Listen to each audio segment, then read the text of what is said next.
नमस्कार, आदाब। प्रोग्राम शख्सियत में आपका स्वागत है। मैं हूं समीना। वो खुश कलाम है इस दर्जा बात करने में, वो खुश कलाम है इस दर्जा बात करने में कि हर हर्फ को हुस्न जमाल देता है। और ऐसी ही खुश कलाम और दिलचस्प शख्सियत है हमारी आज की मेहमान।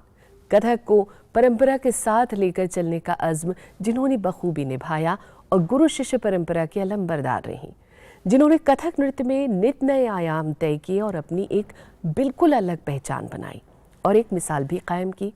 शख्सियत में हमारे साथ है आज कथक नृत्य की दुनिया का एक जाना पहचाना नाम, शाश्वती सेन।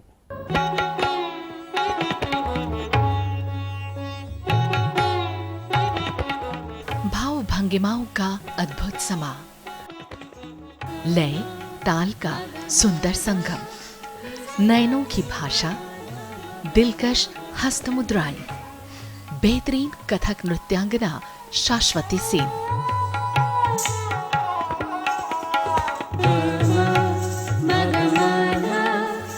गुरु शिष्य परंपरा की अनुयायी। चितरंजन पश्चिम बंगाल में पिता डॉक्टर हिमांशु भूषण सेन, माता सुमित्रा सेन के यहाँ जन्मी शाश्वती सेन को बचपन से नृत्य के प्रति लगाव था। हालांकि पिता पेशे से डॉक्टर रहे, लेकिन उन्होंने और मां ने हमेशा शाश्वती की हौसला अफजाई की।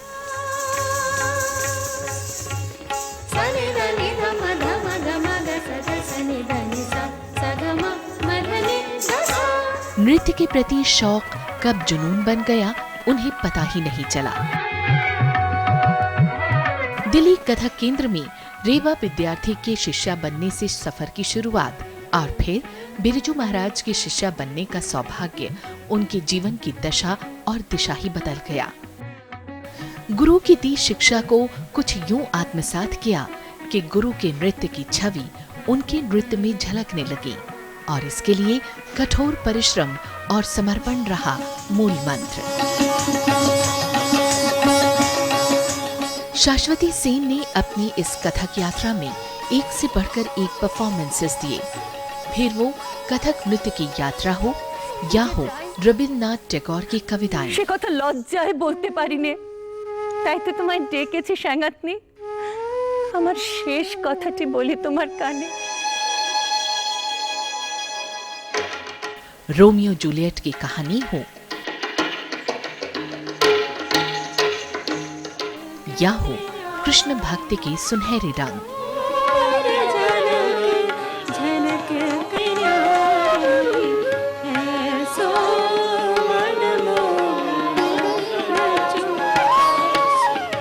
शाश्वती सेन ने अपने इस सफर में बेशुमार अवार्ड्स हासिल किए और इस दरमियान कई बड़े और प्रभावशाली हस्तियों का सानिध्य भी उन्हें मिला, जो उनकी कला को और निखार गया। अपने गुरु बिरजू महाराज के साथ बॉलीवुड में काम करने का तजर्बा यादगार रहा। आज की तारीख में शाश्वती सेन कोरियोग्राफी के साथ साथ कलाश्रम के जरिए नए शिष्यों को तैयार कर रही हैं और संगीत और नृत्य को समर्पित कलाकारों के लिए प्रेरणा स्रोत हैं।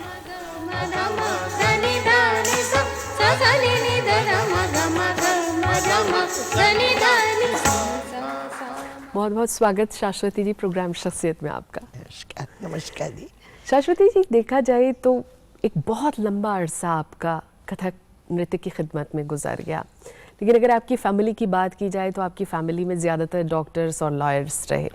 लेकिन जब आपने नृत्य से जुड़ने का सोचा तो फैमिली में रिएक्शंस कैसे थे? सच पूछे तो ये शायद ईश्वर की ही मर्जी थी, एक तरह से डेस्टिनी मानती हूँ, क्योंकि जैसे आपने कहा डॉक्टर्स एंड लॉयर्स, कोई भी मेरे फैमिली में आर्ट एंड म्यूज़िक से जुड़ा हुआ नहीं था, दूर दूर से भी नहीं। तो it was not a choice, बल्कि कुछ मेरी माँ की बड़ी इच्छा रही और जिस तरह से वो होना था नसीब को कि ये स्कूल भारतीय कला केंद्र का ये कथक विंग हमारे घर से बहुत करीब था। तो वही होता है कि शाम को बच्चे इधर उधर डोले, इससे अच्छा है कुछ बेहतर मजबूत काम करें या सीखें। वो वही सोच के उन्होंने डाल दिया था स्कूल में। कुछ भी उनको ये अंदाज़ा नहीं था कि वो कैसे लोगों से वो स्कूल का इम्पोर्टेंस है। बाद में ये बात उनको जहन में आई कि शम्भू महाराज जी और बिरजू महाराज जी और ऐसे ऐसे हम भी उल्लास से सीखने लगे, क्योंकि रेवा विद्यार्थी जी जो मेरी पहली गुरु रही, तो उन्होंने बड़ी मेहनत की। और वो एक कहते हैं कि एक गिनी पिग हम मिले उनको, और उसके ऊपर पूरी एक्सपेरिमेंट्स कह लीजिए या अपनी सुंदरता कह लीजिए, उन्होंने सजाया हमको दिल भर के। हम बिल्कुल 6 साल 6.5 साल के थे जब उनके पास गए, और बहुत प्रेम से उन्होंने मेरे अंदर वो इंस्टिल किया। और फिर मेरे ख्याल से उसके बाद आप बिरजू महाराज जी से जुड़ी। वो और भी अगर- एक बड़ी बिल्कुल। मज़ेदार हाँ। बात रही, क्योंकि हम जब छोटे थे स्कूल से आते थे सीधे, तो महाराज जी और प्रताप पवार जी और तीरथ अजमानी, वो लोग 3-4 दोस्त लोग हम उम्र के, अक्सर उस टाइम थोड़ा लीन पीरियड 5-6 बजे वो बाग में बैठ के बात करते थे और हम आते थे, तो वो लोग अक्सर हमारे को देख के कुछ बात करते थे। और वो जो होता है एक यंग टीनेज 12-13-14 की उम्र में, तो हमको बहुत अजीब लगता था और हम जल्दी भाग के जाते थे। तो वो जब हमें लेके गई तो हम तो एकदम आंखें फटी हुई, अरे ये वही लीडर है बदमाशों का जो कि ऊपर बैठता था। और वहाँ तो हम रेवा दीदी को, दीदी हम नहीं सीखेंगे इनसे, तो पीछे पीछे उनके घुस रहे, छुप रहे। महाराज जी बोले आओ आओ, ज़रूर, तुम बहुत सुंदर करती हो, हमें पता है तुम्हें स्कॉलरशिप मिला है, हम भी देखते हैं तुमको और सजाएंगे और सुंदर। तुम तो कहते नहीं, हमें आपसे नहीं सीखना।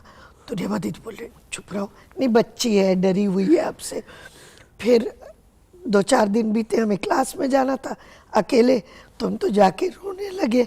जब जब हम उनके पास जाएं और वो हमको देखें तो हमारी आंखों से आंसू। बोले क्या हुआ भाई, तुम हमको देख के इतना डरती क्यों हो? And today I know he is such a soft, such a gentle, such a down to earth person. पर फिर भी पता नहीं क्यों वो खुद बड़े ताजुब करते थे कि हमको देख के आप रोती क्यों है। मैंने बोला मुझे आपसे नहीं सीखना, मुझे आपसे डर लगता है। खैर, this was a very funny stage, specially looking at it today, कि जिस गुरु के हम आज सबसे प्रिय शिष्य माने जाते हैं और जिनके साथ हमने, आई कॉल इट, केवल 45 साल बिताए और यस 45-46 साल, एक अनब्रोकन लिंक हमारे गुरु के साथ, जो बहुत कम लोगों को नसीब बहुत बड़ी होता बात है, बहुत बड़ी बात है, वो हमारा गर्व है। आपके लिए तभी तो कहा जाता है कि आपने गुरु की वो तमाम शिक्षा को, वो तमाम खूबियों को इस तरह से आत्मसात कर लिया है अपने अंदर कि उनका प्रतिबिंब आप में नजर आता है। बस ये तो तो ईश्वर की देन है, गुरु का आशीर्वाद है। दोनों गुरु मेरे बहुत मुझसे स्नेह करते थे और बहुत आशीर्वाद हमें मिला दोनों से। किस तरह से उन्होंने आपको नर्चर किया, किस तरह की मेहनत उन्होंने आप पर की? सच पूछिए तो महाराज जी के पास तो आके बिल्कुल जैसे एक कुम्हार अपनी पॉट्स को बनाता है, उन्होंने हमें एक तरह से मोल्ड किया। क्योंकि वही बात है कि हम तो बिल्कुल इस जगत को नहीं जानते थे, coming from a different family. तो यहाँ आके हमने सब सीखा और महाराज जी ने हमको, क्योंकि वो समझ गए थे कि हमको एक एक कदम पे हमें सिखाना है, तो पूरी तालीम को उन्होंने, पूरे अंग को, और कैसे हमें प्रस्तुतिकरण करना है, स्टेज को कैसे फेस करना है, ऑडियंस से कैसे रिएक्ट करना है, हमारे म्यूजिशियंस को किस ग्रेस के साथ देखना है ना, एक एक चीज़। हमने प्रोग्राम्स भी बहुत कम देखे थे, हमें वो दुनिया ही हमारे लिए एलियन थी। और उन दिनों तो प्रोग्राम होते ही बहुत बिल्कुल कम थे। बिल्कुल। और अगर देखा जाए तो आपका पहला सोलो परफॉर्मेंस कब, कहाँ, कैसे हुआ? एकदम बड़े स्टेज पे तो वाकई में उन दिनों किसी को चांस नहीं मिलता था। इंटर मिनिस्ट्री कंपटीशन था जो कि हमारे पिताजी हेल्थ मिनिस्ट्री की तरफ से हमको ले गए थे और हम फर्स्ट भी हुए थे उसमें। तो वो हम तब महाराज जी के पास नहीं आए थे, हमारे क्लास से हम क्लास 10th में रहे होंगे, तो दैट वाज द फर्स्ट। और फिर फॉर्मल पब्लिक परफॉर्मेंस जिसे हम पब्लिक कहते हैं। परफॉर्मेंस हमने दुर्गा पूजा में एक बार किया था, महाराज जी के पास सीख के 2-3 साल ही हुए थे। फिर वो समय था जो कि हम पहली बार उनके साथ विदेश गए और हमने उनके साथ युगल नृत्य किया। Oh my God, that was वो तो बड़ा यादगार रहा होगा। अमेरिका हम गए थे, एशिया सोसाइटी, एक इतनी बड़ी फोरम हमको, मैं महाराज जी और कुमुदनी लाखिया जी, 1974 की बात है। तो पहला ट्रिप अमेरिका, आंखें फटी हुई, डरे हुए, कांप रहे, महाराज जी हम नहीं कर पाएंगे आपके साथ, आपका कितना सुंदर नाच है। तो वो मुझे बोले ग्रीन रूम से विंग्स तक कि आप अपनी खूबियों पे ध्यान दीजिए, और आप खूबसूरत हैं, आप यंग हैं, मुझसे ज़्यादा सुंदर लग रही हैं ड्रेस पहन के, तो think of all your good points, कि आपकी ज्वेलरी, आपकी ये, आपकी वो, आप बहुत सुंदर दिख रहे हैं, तो उन पे आप ध्यान दीजिए और कुछ मत सोचिए, मेरे बगल में जो है वो जो भी होगा, हम कुछ कम नहीं है।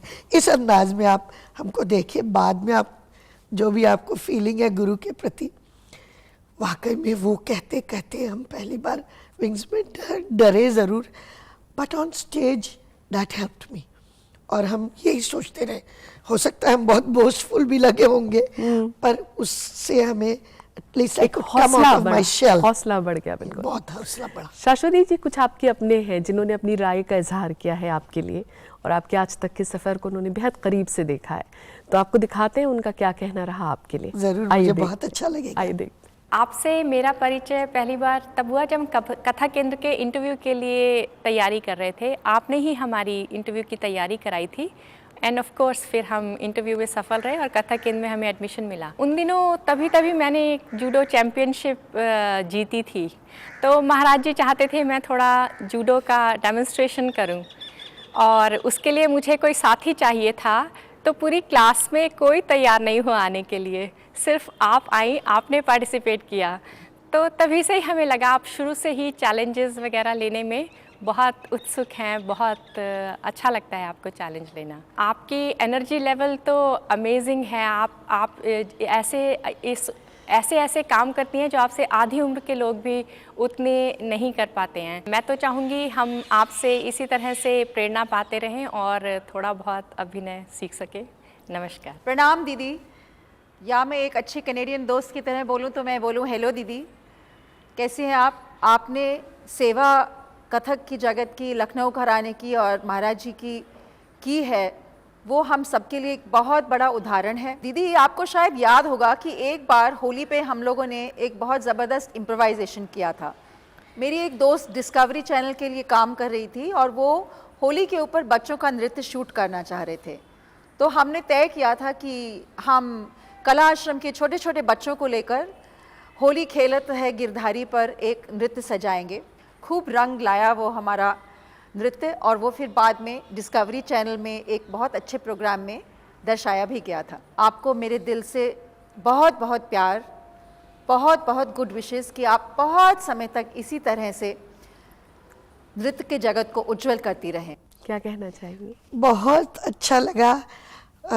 नीलिमा और दीप्ति थी अभी उस पे, और बड़ी पुरानी छोटी छोटी बातें याद भी आई। और वो जो जूडो वाली बात, क्योंकि मैं अपने बचपन में खूब जिम्नास्टिक करती थी। अच्छा। स्कूल में बहुत ज़्यादा, आई वॉज वेरी फेमस। और बंगाली होके to come out of the shell, वो हमारी टीचर हमको सब क्लासेस में डेमोन्स्ट्रेट करवाती थी, तो वो बात मुझे बहुत अच्छी याद आई। और दीप्ति ने भी जो कहा वो होली का बड़ा मज़ेदार था। एक होटल की ओपन लॉन्स में हमने किया था बच्चों के साथ, कुछ बिल्कुल छोटे बच्चे थे, तो बहुत सुंदर दोनों कार्यक्रम थे। बिल्कुल शाश्वती जी, बातचीत का सिलसिला आपसे हम जारी रखेंगे। ले रहे हैं हम एक छोटा सा ब्रेक, हाजिर होते हैं बस थोड़ी देर में। आप देखते रहिए शख्सियत। और ब्रेक के बाद शख्सियत में आपका एक बार फिर स्वागत है। हमारे साथ आज है कथक की दुनिया का एक जाना पहचाना नाम, शाश्वती सेन। शाश्वती जी, बातचीत को थोड़ा आगे बढ़ाएं और आपकी उन तमाम परफॉर्मेंसेस की बात करें जहाँ पर एक बहुत बड़ा एक आकाश दिखाई देता है हमें। आपने हिंदी, अंग्रेज़ी, उर्दू, बहुत सारी लैंग्वेजेस में अपनी प्रस्तुतियाँ दी, और अगर मुझे जो इस वक्त मैं जो जानना चाहती हूँ, कथक यात्रा के बारे में जानना चाहती हूँ, उसके बारे में बताइए। जी बिल्कुल, मुझे ये बहुत अच्छा लगता है कि अलग अलग भाषाओं को भी क्योंकि डांस की अपनी भाषा होती है। जहाँ ईश्वर अल्लाह की बात होती है तो डांस की अपनी एक इबादत का एक ढंग होता है, उसमें कोई मज़हब ना कोई लैंग्वेज। तो ये मेरी चैलेंज रही है। मैंने साउथ की लैंग्वेजेस सबसे चैलेंजिंग हमारे लिए है, क्योंकि नॉर्थ और साउथ का बहुत फासला है। बिल्कुल। तो त्यागराज की कृति, पुरंदरदास कृति, इस तरह से और भी कुछ लोगों की, सुब्रमण्यम भारती जो उनके नेशनल पोएट और फ्रीडम फाइटर की तरह से उन्होंने कुछ कॉम्पोजिशंस, तो बहुत सुंदर किया, देश में किया, विदेशों में किया। तो एक भाव हम लोगों के लिए दीजिए ना, हमारी ऑडियंस के लिए भी, कि जो औरत की खूबसूरती को आप किस तरह से दर्शाती हैं।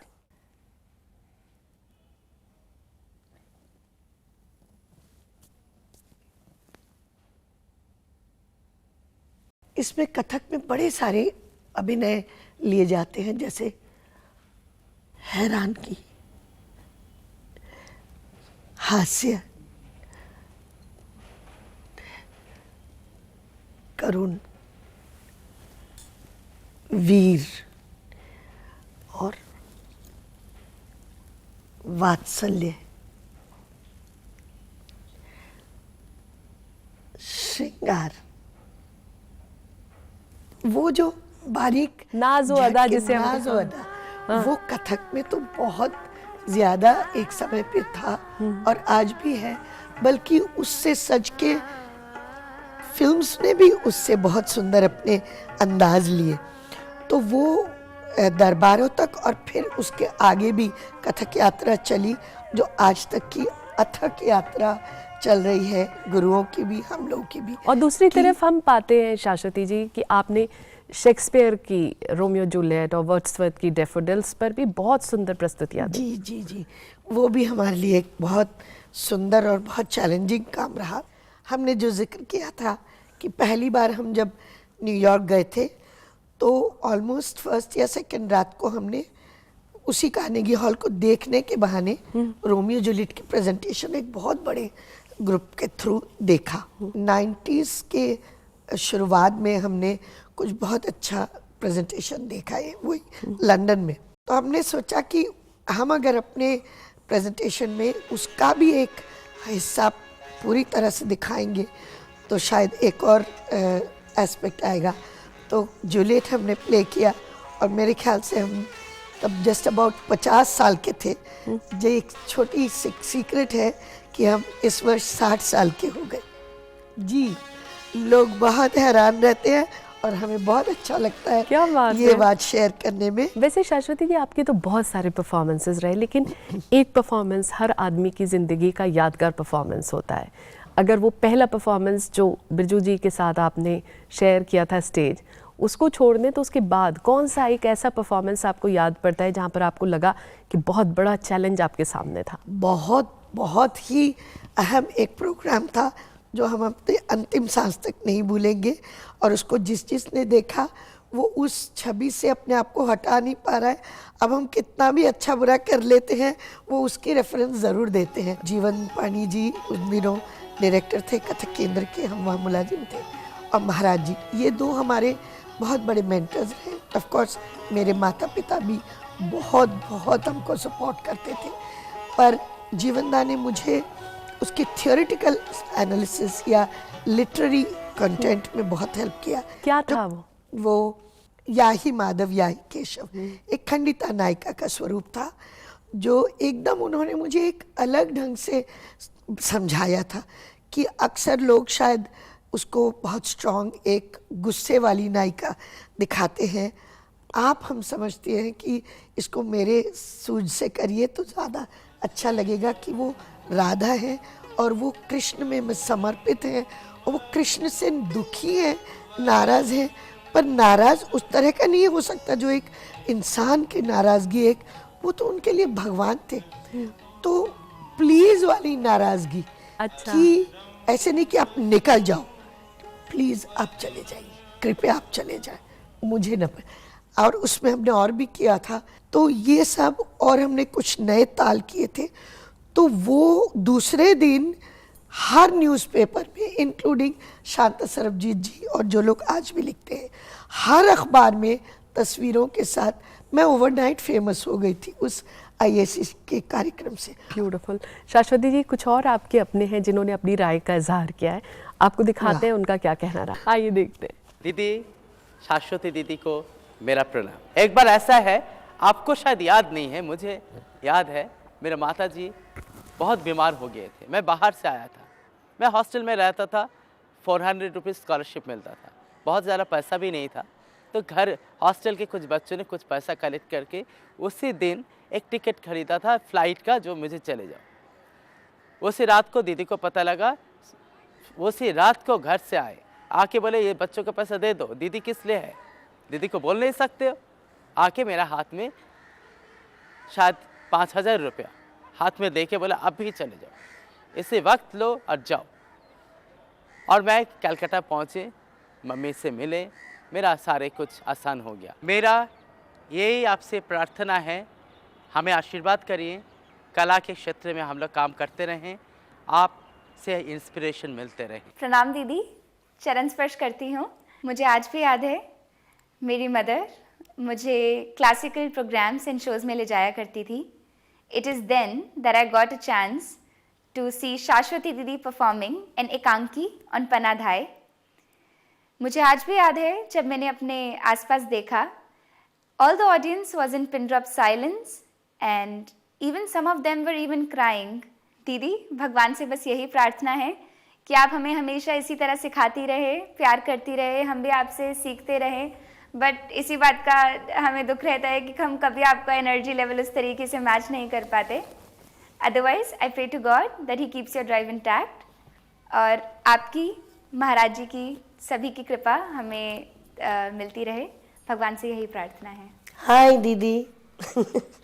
डांस के बारे में मैं क्या आपसे आपका जिक्र करूं, क्योंकि you always been my inspiration. मैं डांस कथक में आई आपसे प्रेरित होकर। बचपन से अभी भी बात करते करते आप सो जाती है, लिखते लिखते सो जाती हैं। और बचपन में जब आप मुझे सहलाने के लिए कहती थी, और मेरी शर्त ये होती थी कि मैं सहलाऊंगी ज़रूर, लेकिन आप ज़रूर उसके बाद मुझे सहलाएंगी, और ऐसा कभी नहीं हुआ। मैंने आपको सहलाया और सहलाते सहलाते आप बस सो गई, और मैं खिजिया कर रह जाती थी कि ये फिर से सो गई और फिर से इसने मुझे नहीं सहलाया। आप मेरे लिए सदा माँ के बाद माँ समान रही हैं, और मैं हमेशा आपके नाच से प्रेरित रही हूँ। आपके लिए खूब खूब दुआएं। इनकी तो आंख नम हो गई बोलते बोलते, और आपकी भी आंख नम हो गई। इनकी, मेरी बहन तो मेरी लत्ते जिगर है, हमारी एकदम हृदय की है। मेरी छोटी बहन, वो स्वयं भी एक बहुत अच्छी नृत्यांगना है, बहुत सफल कोरियोग्राफर है, एक गुरु है, और अनेकों स्टूडेंट्स को उन्होंने तैयार किया। और मुझे भी उन पे इतना ही गर्व है जितना वो मेरे लिए कह रही हैं। उसके साथ साथ अरिंदम मेरे छोटे भाई जैसा। सबसे अच्छी बात है, उसका दिल, उसका मन एकदम साफ है और बहुत सटीक सोचने समझने वाला है। इलिसा भी एकदम छोटी सी बच्ची थी जब मेरे पास आई, और आज वो हम लोगों के साथ परफॉर्म भी करती है। लेकिन उसने एक बात बहुत प्यारी सी बोली कि आज भी हम आपके एनर्जी लेवल को नहीं मैच कर पाते। तो बस ये बात सभी लोग कहते हैं, ईश्वर की दया से ये भी शायद हमारे गुरु और माता, मेरी माँ भी बहुत अंतिम सांस तक बहुत एनर्जेटिक थी, तो शायद कुछ विरासत मिली होगी, कुछ गुरुओं का आशीर्वाद रहा। शाश्वती जी, एक जो अहम सवाल जो जानना चाह रही हूँ, कलाश्रम के जरिए आप नई पीढ़ी को तैयार कर रही हैं, कैसा रुझान आप देखती हैं? यूँ तो क्वांटिटेटिवली अगर आप कहें, संख्या गिनने पे वो बहुत आजकल बहुत उत्साहित है। हम लोगों के समय पे तो कोई समझता ही नहीं था।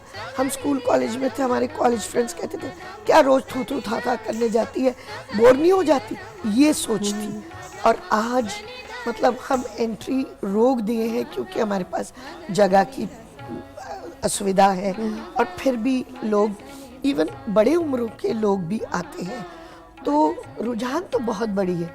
एक ही सिर्फ थोड़ी सी जो दुख कह लीजिए, शिकायत कह लीजिए कि लोग आजकल सब चीज़ शॉर्टकट है, फास्ट फूड की तरह से फास्ट रिजल्ट्स चाहते हैं। भाई पेड़ को उतना समय तो देना पड़ेगा, आम का पेड़ शायद उतना समय तो लेता है। ये चीज़ जरा आजकल के पेरेंट्स में भी थोड़ा उतावलापन है। इसमें कुछ शिकायत हमें मीडिया और ये सब रियलिटी शो और ग्लैमर ओरिएंटेड शोज़ के ऊपर भी है कि वो लोग इतनी ज़्यादा लुभावनी बातें उनके सामने रखते हैं, तो हर जना मोर देन एनीथिंग एल्स अपने आप को टीवी स्क्रीन देखना वो तो अच्छी बात है, वो जो पैसे का एक चमक दिखता है उनको वो रिजल्ट्स के लिए, तो वो फिर भटक जाते हैं। चलते चलते मैं ये ज़रूर जानना चाहूँगी आपकी पसंद का गीत, क्योंकि आपने बॉलीवुड के लिए भी काफ़ी काम किया और कोरियोग्राफ भी किया, तो कोई एक गीत जो आपके बेहद दिल के नज़दीक रहा हो, हमारी ऑडियंस के लिए ज़रूर गुनगुनाइए। हमने खुद स्वयं शतरंज के खिलाड़ी में सत्यजीत रे की फिल्म में परफॉर्म किया, जिसके कि एक ठुमरी महाराज जी के बैकग्राउंड म्यूजिक था, वो तो हमें बहुत प्रिय है। कान्हा में तो से हारी,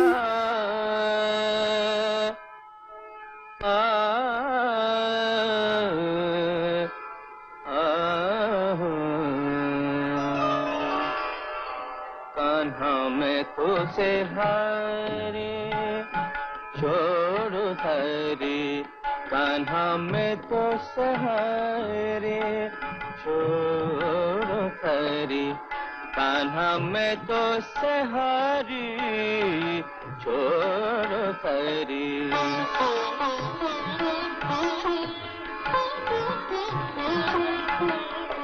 सुनो बिहारी नहीं मैं दूंगी तो है गारी, सुनो बिहारी नहीं मैं दूंगी तो है गारी, कान्हा में तो से हारे। शाश्वती जी, आज आप शख्सियत में आई, आपका बहुत बहुत धन्यवाद। बहुत बहुत धन्यवाद मुझे भी है आपसे। तो शख्सियत में आज फिलहाल इतना ही। एक और ताबिंदा सितारे के साथ आपसे होगी जल्द मुलाकात। इजाज़त दीजिए, नमस्कार, आदाब।